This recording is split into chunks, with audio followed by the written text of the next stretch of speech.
The old manor on the hill above Thornwick had been abandoned since the war. Its windows shattered, its walls choked with ivy. Nora, a photographer in her late 20s, had heard the stories how the manor's mirrors showed things that weren't there. How its last owner vanished after smashing every glass in the house.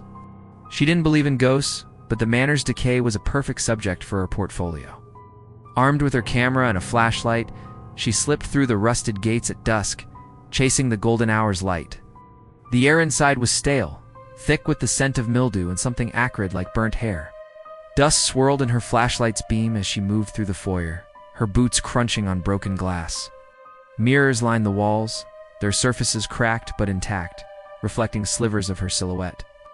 Nora raised her camera, snapping shots of the warped frames and clouded glass, each click echoing in the silence. Upstairs, the hallway was a gallery of mirror stall, ornate, their edges blackened as if scorched. She paused before one, its surface strangely clear despite the dust. Her reflection stared back, but something was off. Her eyes seemed too wide, her smile too tight. She frowned, and the reflection didn't. It tilted its head, watching her.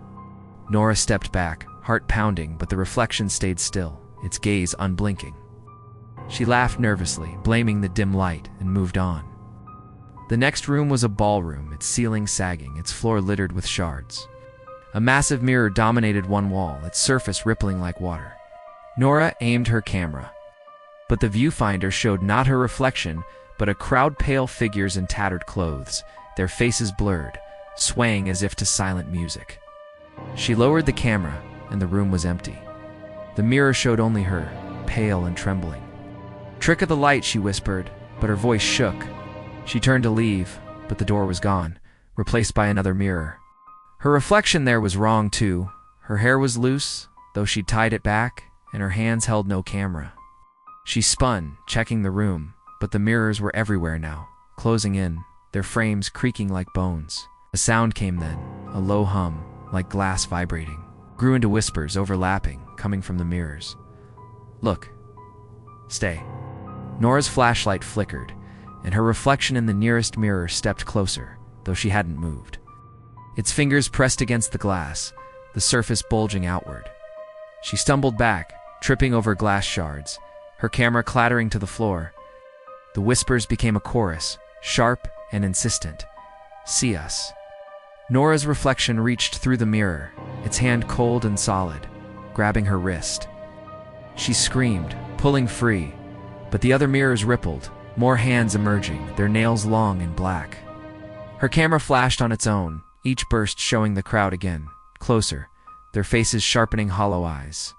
Mouths stretched too wide, teeth glinting.